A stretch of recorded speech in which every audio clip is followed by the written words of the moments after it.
अस्सलाम वालेकुम। हमारा आज का टॉपिक है लेक्चर नंबर 6 इन्फ्लेशन। इसकी डेफिनेशन सबसे पहले हम देख लेते हैं। पहली डेफिनेशन है inflation is a sharp upward movement in price. Inflation जिसे हम आम वर्ड्स में उर्दू में महंगाई कहते हैं कि इन्फ्लेशन क्या होता है कि जब कभी भी प्राइसेस में अपवर्ड मूवमेंट आती है ऊपर की तरफ मतलब है कि जब प्राइसेस इंक्रीज़ हो जाती हैं तो हम इसे इन्फ्लेशन कहते हैं। In a broad sense inflation is that state, ठीक है। अगर हम ब्रॉडर सेंस में इसको देखें या बड़े सेंस में इसको देखें तो इन्फ्लेशन क्या होती है, it is that state in which the prices of goods and services rise, ठीक है। ऐसी हालत जब किसी मुल्क के अंदर हो कि जब चीज़ों की, चाहे वो गुड्स हैं चाहे वो सर्विसेज, उनकी कीमतें जो है वो बढ़ रही हैं ऑन द वन हैंड, एक तरफ तो चीज़ों की कीमतें बढ़ रही हैं and value of money falls on the other hand, और दूसरी तरफ जो है वो पैसे की जो कदर जो है या वैल्यू उसकी गिर रही है, इसको हम इन्फ्लेशन कहते हैं। कॉजेज़ ऑफ इन्फ्लेशन, इसके रीज़न्स क्या होते हैं, वजूहात क्या होती हैं इन्फ्लेशन की। सबसे पहले हमारे पास है it increase in demand. Number 1 increase in demand, ठीक है। इन्फ्लेशन का सबसे पहला रीज़न क्या है, इंक्रीज़ इन डिमांड, कि जब चीज़ों की डिमांड किसी कंट्री में बढ़ जाती है। When population increases the demand of goods and services in a country and also increase but supply remains the same, thus expenditure will increase in inflation. अगर किसी मुल्क में जब आबादी बढ़ती है और उसके मुकाबले में गुड्स एंड सर्विसेज जो हैं वो नहीं बढ़ती, मतलब चीज़ें नहीं बढ़ती, आबादी बढ़ती है और लेकिन चीज़ों की डिमांड जो है वो बढ़ती जा रही है साथ साथ, ठीक है। तो इससे क्या होता है, इससे इन्फ्लेशन जो है या महंगाई जो है वो बढ़ जाती है। Rise in cost of production, के कॉस्ट ऑफ प्रोडक्शन जो है वो बढ़ जाते हैं। When the cost of production increases as the raw material are in short supply and their prices scaling up, जब किसी मुल्क के अंदर जो है वो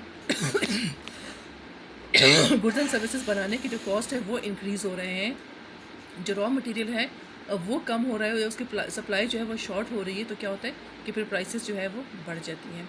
इसके बाद तीसरा हमारे पास है डेफिसिट फाइनेंसिंग, ठीक है, जिसे हम खसारे का बजट भी कहते हैं। When budget is announced and expenditure in its exceed the income, the government orders the central bank to print additional currency notes to enable it to meet budget deficits, such as additional money is not duly backed by legal gold reserve, ठीक है। और foreign currency क्या होता है कि खसारे का सबसे पहले बजट क्या चीज़ होती है, बजट जो है वो हर साल गवर्नमेंट जो है वो अनाउंस करती है कि हमने 1 जुलाई से लेकर अगले साल की 30 जून तक जो है एक साल का बजट हम पेश करते हैं। उसमें क्या होता है कि एक साइड पे तमाम के तमाम वो जो रेवेन्यू उनके पास होता है, वो रेवेन्यू जो है वो टैक्सेस से भी आ सकता है, फीसेस वगैरह से और बाकी चालान से, चार्जेस से, मतलब जितना भी उन्होंने एक साल में रेवेन्यू अर्न किया है, एक तरफ वो सारी आइटम्स होंगे, दूसरी तरफ जो है एक साल मतलब इस 1 जुलाई से लेकर अगले साल की 30 जून तक जितना खर्चा उन्होंने करना है वो सारे के सारे एक्सपेंडिचर जो है वो एक तरफ मौजूद होंगे। अब क्या होता है कि अगर आपके किसी भी कंट्री में एक्सपेंडिचर जो है अगर बजट में बढ़ जाते हैं, उसकी अमाउंट ज़्यादा आ रही है और कहते हैं इन रेवेन्यू जो है वो कम है, तो इसका मतलब है कि ये डेफिसिट बजट है, ठीक है, खसारे का बजट है। अब क्या होता है कि जब खसारे का बजट होता है तो हुकूमत ने हर तरह से खर्चे पूरे करने, तो वो क्या करेंगे, सबसे आसान काम है कि सेंट्रल बैंक को ऑर्डर करेंगे या स्टेट बैंक को बोलेंगे कि आप हमें नए नोट छाप के दे दें, जितने पैसे कम पड़ रहे हैं उसके नोट छाप के दे दें। अब जो नोट छाप के दे दिए हैं उस नोट की सबसे बड़ी खामी क्या है कि उस नोट्स के अगेंस्ट जो है वो कोई गोल्ड के रिज़र्व या सिल्वर के रिज़र्व जो है या कोई फॉरेन करेंसी जो है वो नहीं था, लिहाजा ये पैसे जो है सिर्फ और सिर्फ करेंसी नोट जो है वो कागज़ के नोट हैं, ठीक है। जब ये मनी सर्कुलेशन के अंदर आएंगे तो क्या होगा कि जो गुड्स एंड सर्विसेज हैं वो तो उतनी की उतनी हैं, लेकिन जो है मनी सर्कुलेशन के अंदर मनी जो है वो आपका बढ़ गया है। अब जब मनी की क्वांटिटी बढ़ जाएगी तो इससे क्या होगा, ये जो है चीज़ों को जो है वो महंगा कर देता है, ठीक है। तो उसकी वजह से इन्फ्लेशन, तो डेफिसिट फाइनेंसिंग की वजह से जो है वो भी इन्फ्लेशन आता है।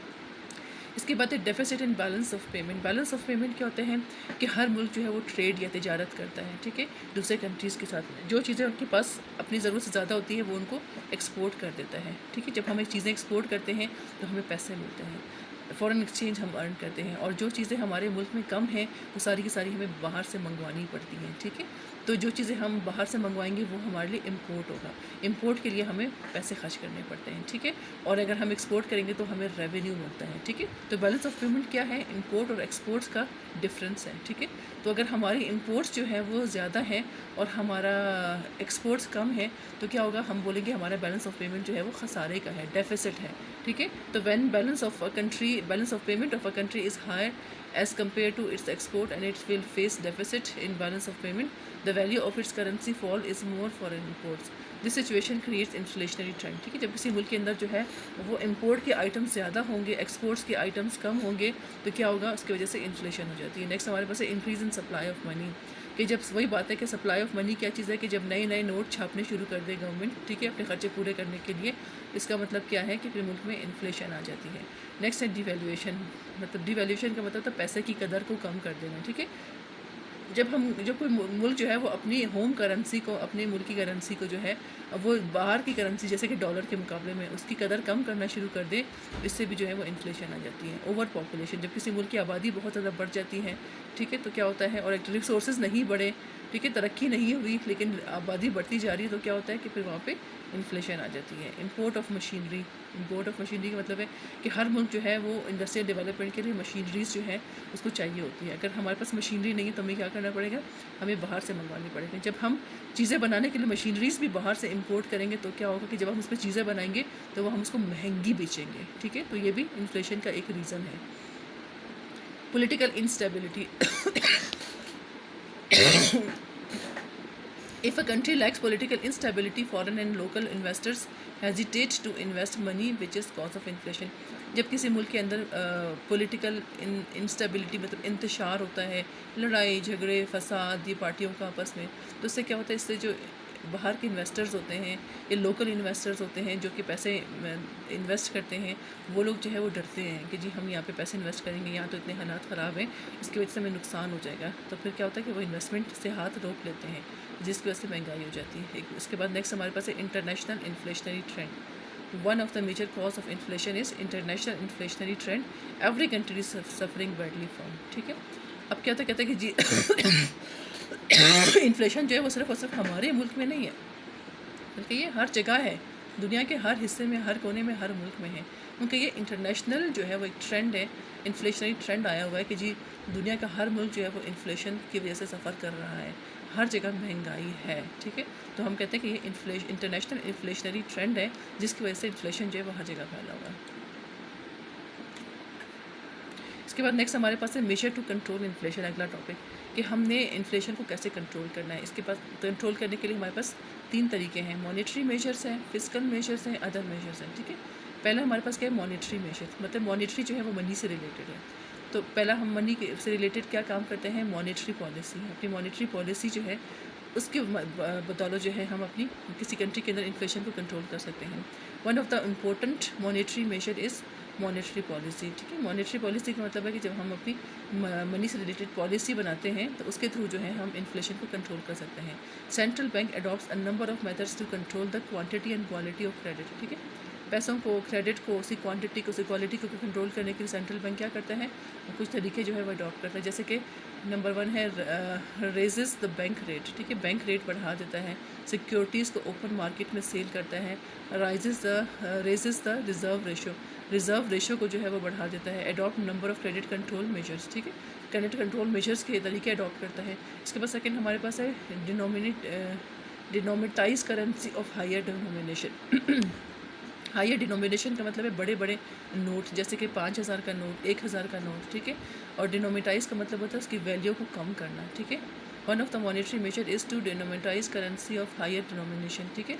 Such measure is adopt when there is abundance of black money in a country.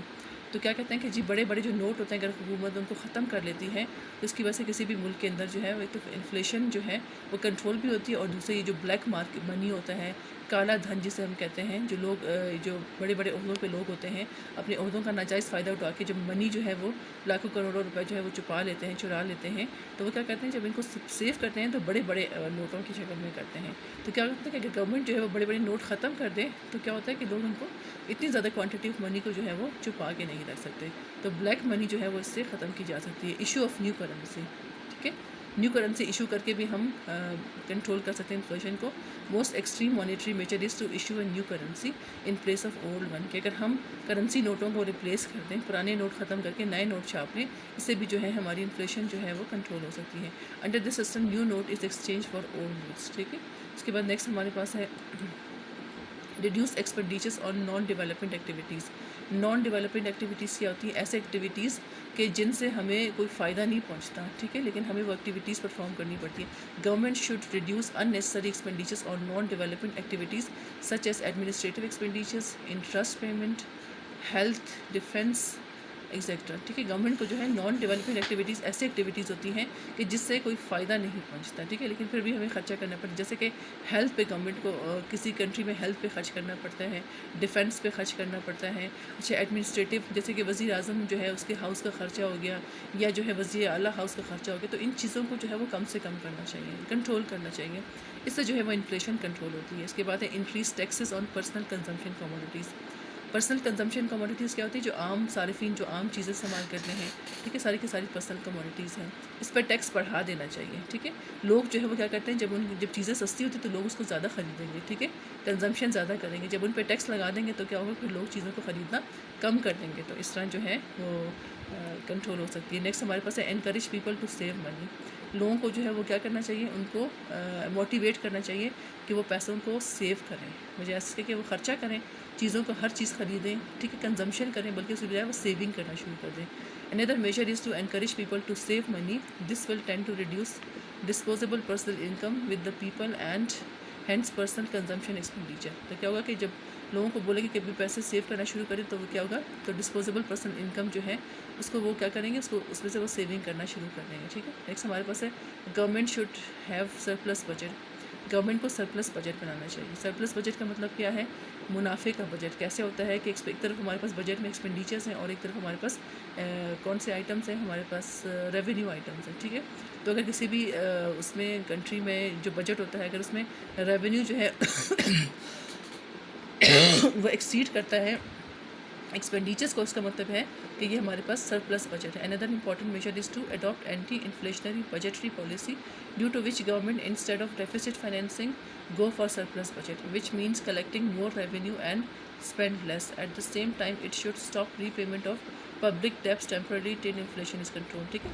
Government को चाहिए कि सरप्लस बजट बनाए, एक्सपेंडिचर्स को कम शो करें और साथ रेवेन्यू जो है उसको ज़्यादा करें, मतलब कि ज़्यादा रेवेन्यू उन्होंने इकट्ठा किया है और ख़र्चे जो हैं वो कम हैं इससे। और साथ साथ जो है ना, जितनी भी पब्लिक डेब्ट्स हैं उनको वक्ती तौर पे, आर्जी तौर पे जो है उनको ज़रा उनकी डेब्ट की स्टॉक पेमेंट कर दें, तो इससे जो है हमारी इन्फ्लेशन जो है वो कंट्रोल हो जाती है।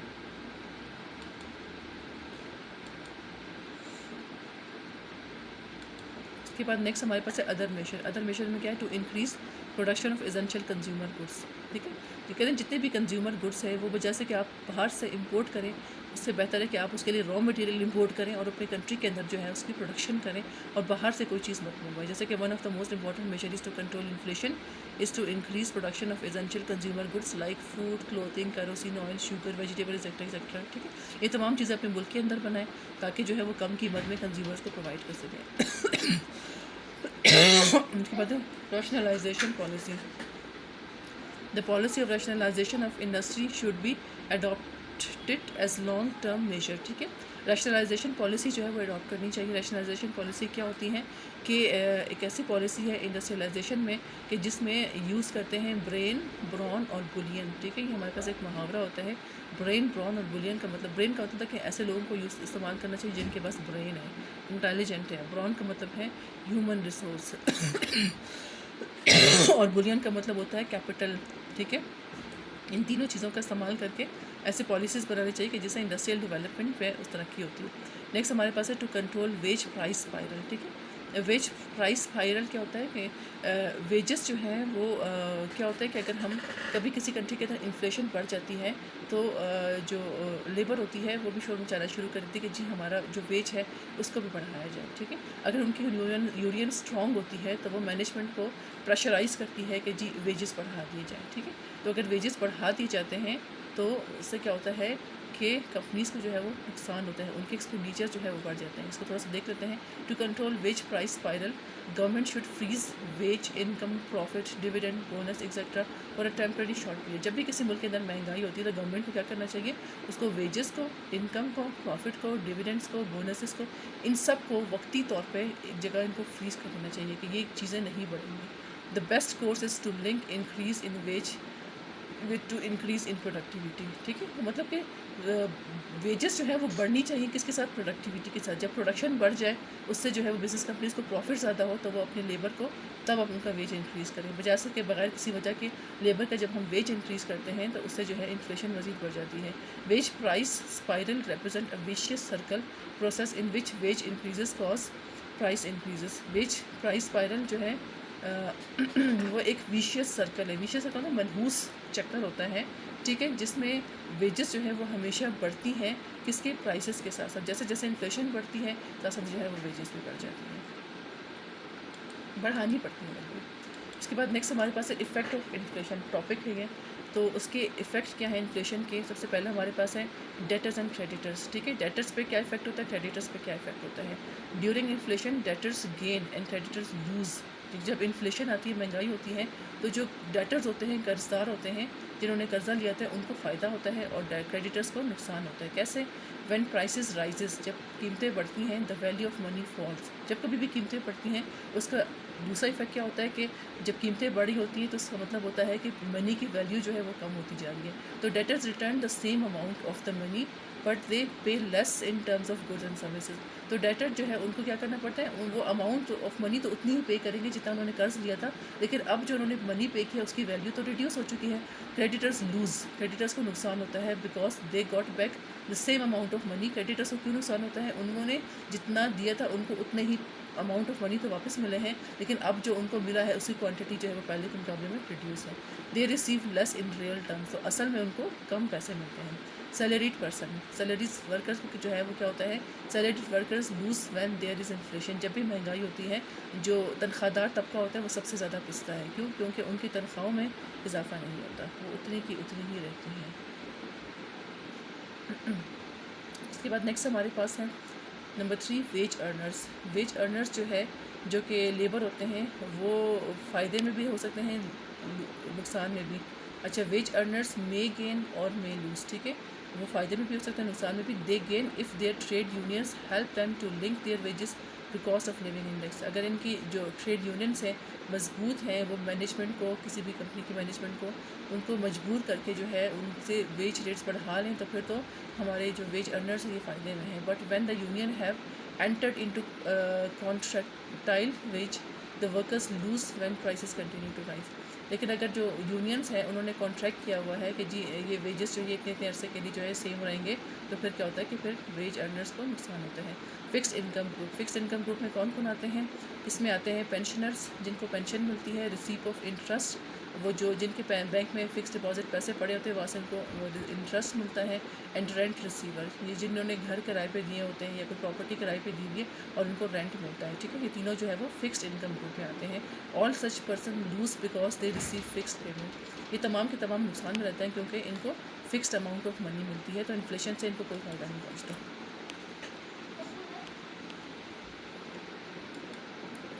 इसके बाद नंबर 5 है equity holders. Equity holders gain during inflation because business activities expand which increase profit of companies. Equity holders का मतलब क्या है, शेयर होल्डर्स। ठीक है, तो शेयर होल्डर जो है उनको फ़ायदा होता है ड्यूरिंग द इन्फ्लेशन, क्योंकि बिज़नेस एक्टिविटीज़ जो है वो बढ़ जाती हैं और बिज़नेस एक्टिविटीज़ की वजह से कंपनीज़ का प्रॉफिट बढ़ जाता है। तो जब कंपनी का प्रॉफिट बढ़ता है तो जो शेयर होल्डर्स हैं उनको डिविडेंड भी ज़्यादा मिलता है। डिविडेंड हम प्रॉफिट, जो शेयर से जो प्रॉफिट मिलता है उसको डिविडेंड नहीं कहते हैं, तो उनको फ़ायदा होता है। नेक्स्ट हमारे पास है बिजनेसमैन। बिजनेसमैन को भी जो है बहुत फ़ायदा होता है क्योंकि बिज़नेस बढ़ता है तो उनका प्रॉफिट भी बढ़ता है। एग्रीकल्चरिस्ट, एग्रीकल्चर में हमारे पास 3 किस्म के लोग शामिल हैं। एक है लैंडलॉर्ड, एक दूसरे हमारे पास पीजेंट हैं और तीसरे हमारे पास जो है लैंडलेस वर्कर्स। ठीक है, तो लैंडलॉर्ड कौन होते हैं, जो बड़े बड़े जागीरदार, सरमाएदार, जिनके पास जो है बहुत ज़्यादा ज़मीनें होती है। पीजेंट प्रोप्राइटर कौन होते हैं, वो लोग होते हैं जो कि लैंडलॉर्ड की ज़मीनें लेकर उनके लिए काश्त करते हैं और उसके बाद जो है उनको इसमें हिस्सा मिलता है। एंड लैंडलेस वर्कर्स कौन होते हैं, लैंडलेस वर्कर वो होते हैं जिनके पास ना ज़मीनें होती ना कुछ, और वो ज़मींदारों की ज़मीनों पे काम करते हैं। अच्छा, तो the landless worker and landlords and peasants proprietor who own their own cultivated farms again, ठीक है। तो जो लैंडलॉर्ड होते हैं और जो पीजेंट प्रोप्राइटर्स होते हैं वो दोनों तो फ़ायदे में रहते हैं क्योंकि उनकी ज़मीनें होती हैं उनके पास, उनको फ़ायदा पहुंचता है, जबकि बेचारे जो बगैर ज़मीन के जो एग्रीकल्चर वर्कर्स होते हैं उनको बहुत सख्त जो है वो नुकसान होता है इन्फ्लेशन से। Distribution of wealth and income, inflation tends to increase inequalities in distribution of income and wealth. Inflation जो है उसकी वजह से जो दौलत की तकसीम होती है वो मुनसिफाना नहीं होती। Poor and middle class suffer because their wages and salaries are fixed. जो पुअर क्लास और मिडिल क्लास लोग होते हैं ज़्यादातर वो वेज पे काम करते हैं या सैलरीज लेने वाले लोग होते हैं, तो वो तो उनकी तो सैलरीज और वेज फिक्स्ड होती है, लिहाजा उनको नुकसान होता है। On the other hand businessman, industrialist, traders, real estate holders, speculators, they all gain during rising prices. लेकिन जो बाकी बिजनेसमैन होते हैं, जो इंडस्ट्रियलिस्ट होते हैं, बड़े बड़े सरमाएदार कारखानेदार होते हैं, या जो ट्रेड करने वाले होलसेलर्स रिटेलर्स होते हैं, या रियल इस्टेट होल्डर्स होते हैं, ये सब के सब जो है, या स्पेकुलेटर जो कि शेयर्स का कारोबार करते हैं, सबको जो है बहुत फ़ायदा पहुंचता है बढ़ती हुई कीमतों से या प्राइसेस से। उसके बाद है गवर्नमेंट को क्या होता है, as money income of people increases government collects that in form of taxes on income and commodities. अब क्या होता है कि जब लोगों की इनकम जो है वो इंक्रीज़ होती है तो क्या होता है, इससे गवर्नमेंट जो है वो क्या करता है कि जब कभी भी इन्फ्लेशन होती है, इन्फ्लेशन में जो है वो बिजनेसेस जो है वो एक्सपेंड करते हैं, प्रोडक्शन जो है वो ज़्यादा हो जाती है, तो क्या होता है कि गवर्नमेंट जो है वो बढ़ती हुई प्रोडक्शन के ऊपर जो है वो टैक्सेस इम्पोज कर लेती है कमोडिटीज़ के ऊपर। तो जब टैक्स इम्पोज करती थी उनके लिए, उनको रेवेन्यू जो है उनके लिए जनरेट होता है, इसलिए जो है गवर्नमेंट को फ़ायदा होता है। Balance of payment, inflation effects adversely the balance of payment of a country. किसी भी मुल्क की बैलेंस ऑफ पेमेंट को जो है वो उस पर नेगेटिव असर डालती है इन्फ्लेशन।